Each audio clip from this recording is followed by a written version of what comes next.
Isa na lang ang hinahanap ng Team Liquid Philippines para masilya ang Season 16 at ramdam mo game from the Golden Road. Gulo si Cortesia, nag-aabang yung hook and block.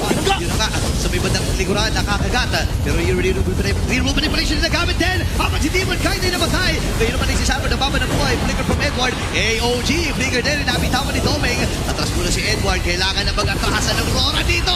Kasi yung stampede ay naroon. Tatalon kagad sila. Edward! Ayun na, may tatanong din ata dito at natunaw kagad! Itong si Edward! Edward!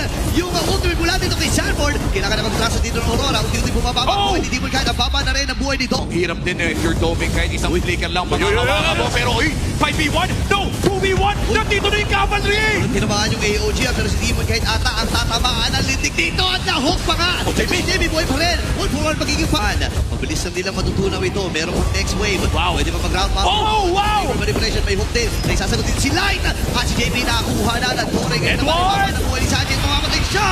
Nakabawi na si Yue at si Edward ay tutumba. Hook pero ayaw niyang kagatin. Sino ang kanyang kagatin? Si Sanchez prihit din sa may madalikod. Si Ohi may babalik din sa Lord.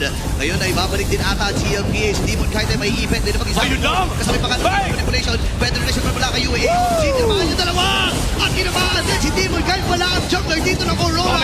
Ngayon naman si Sam na baba ng buhay. Meron na siya importante dito. Habang si Light ay matutunaw din sa kamay ni OM. Papasukin na rin si Tommy Kite. Nakapag-winter count na rin. Pwede nang importante dito si Chandy at mabubuhay pa ang TLP. Oh my goodness! Kailangan na magkatrasa ng Aurora. Dalawa na lang ang natitira sa kanila. At may wave pa sila sa gitna. Inaabangan na lamang nila! Yue goes down!